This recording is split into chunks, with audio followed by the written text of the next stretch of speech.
Greetings. This is the one you've known as Jesus the Christ. Much of what the voice in your head says is made up. All of your opinions, assumptions, judgments, evaluations, fantasies, and wishes are not facts but fiction. Their particular point of view, the point of view of you. This you that the voice in your head pretends to be is also a fiction, and much of what it believes and spouts is fiction. This is the false self. It's false because it doesn't actually exist. It's made up of ideas manufactured by the programming. There's nothing real behind the voice in your head. It's just a voice. Your conditioning is part of this programming and behaves very similar to programming. Some of the biggest fictions perpetuated by the voice in your head are the past and future, all made up. You may think that when you think about the past, you're remembering the past as it was, but you're just remembering your version of the past from your point of view. Whose point of view? The ego's point of view, which is not objective. When your mind recalls the past, it spins it into a story about you. You are always at the center of this story, how you felt, what you did, what other people said and did in relationship to you, and how that felt. In your memories, you are the star and central character.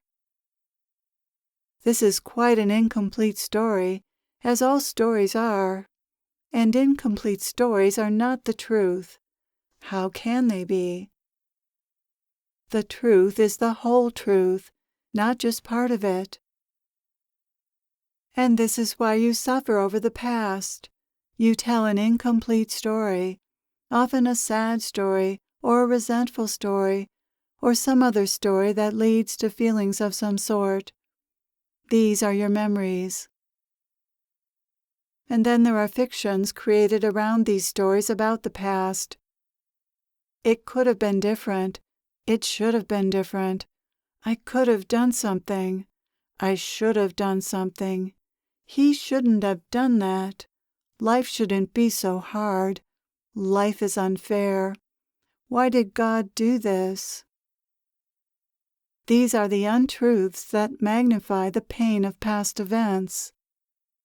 Thoughts like these arise in everyone's mind whenever something unwanted happens, and they only create more pain. Thoughts with could and should in them are pretense and have no basis in reality. They're useless and untrue thoughts, which is why they cause suffering. Things couldn't have and shouldn't have been different than they were. They were as they were, and there's no changing that. Such thoughts often torture people for many years after an event, and that suffering is so unnecessary. The truth will set you free from this suffering. The truth is the whole picture, not just the mind's point of view of what happened. The truth includes the whole truth, a higher perspective, the soul's perspective, which is something human beings often don't have access to. They don't see the whole picture, the purpose that some event might be serving for the soul. Every event serves the soul. If you are to come to peace with life, this needs to be acknowledged. There is a higher power and higher order at work in life, and it is wise and beneficent. You are not a victim of life.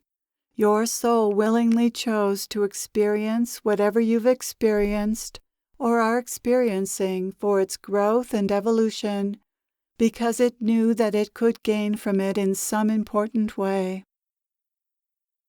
Only truth with a capital T can relieve the pain, at least somewhat. Believing lies will only take you deeper into pain, But people don't see the could-haves and should-haves as lies and aren't necessarily looking for an answer to their pain, although they're rarely aware of this. Their ego is actually looking for more pain. The ego is what creates suffering and magnifies it, and it gets something out of doing this. It catches you in its web of lies and keeps you there. The voice in your head seems true and reasonable and even helpful, but it's what causes you to hurt as much as you do. It shouldn't have happened. Life is unfair. You could have done something, right? These statements all seem so true, but they are fiction, imaginary alternative scenarios. There is only one way out, and that's into the present moment. The ego will never suggest that.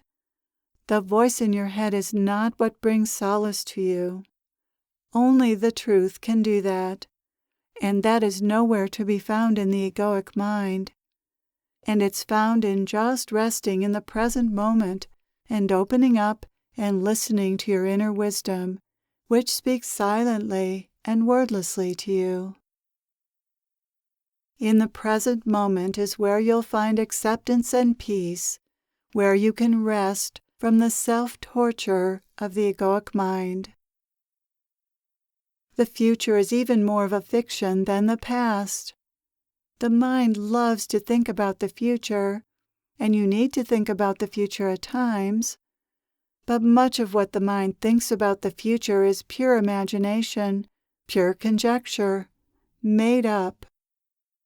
For instance, when you plan for a meeting in the future, you imagine yourself being in the meeting. Is that necessary? Is that useful? It's one thing to plan for a meeting and do what you need to do to prepare for it, and another thing to imagine what that will be like. Some of this imagining is practical and useful. You imagine that you'll need to bring certain things to the meeting, and you imagine how long it will take to prepare for the meeting or drive there. This is all well and good. You're using your rational mind to prepare for something that's likely to happen.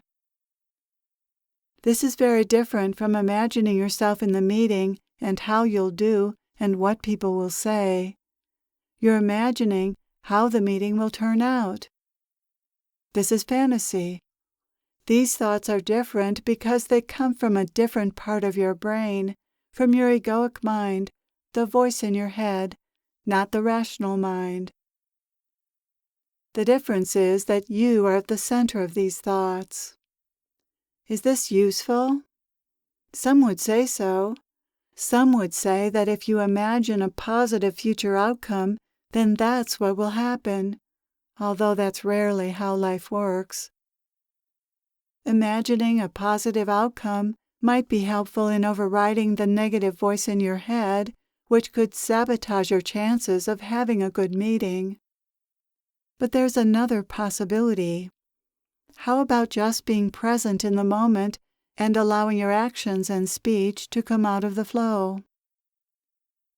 The egoic mind is the saboteur of your life, so rather than trying to work with it, why not turn your attention away from it and just be in the moment? That's how you create the best possible outcome. This isn't something business schools teach, but they should. Rather than trying to mold yourself into your image of a successful person, drop into the moment and respond to life naturally. Prepare for the meeting, but then let go and respond in the moment to whatever's coming out of the flow. The difference between planning, which is a practical use of the mind, and fantasizing about the future is that fantasizing has you at the center of it, just as your thoughts about the past do. Fantasies are all about you, how you look, what you'll say and do, how others will respond to you. People spend enormous amounts of time thinking about themselves in these ways, as if this serves some purpose. Fantasizing is the ego's way of managing life and trying to control it, but it doesn't really work. Fantasizing pretends to be useful, but it isn't. Who is this you at the center of these fantasies? It's a fantasy you. Fantasizing is not the rational mind at work, but the ego. It's good to realize this, because the ego isn't presenting you with a true picture of yourself. Whose imaginary version is this? It's made up of ideas about yourself that you've gathered from others and believed to be true because the voice in your head told you so. Moment to moment, the voice in your head tells you who you are. This varies somewhat from day to day and even hour to hour. Where do these thoughts and evaluations come from? This is a great mystery, isn't it? Thoughts just show up in your mind, and you think that you thought them. But did you?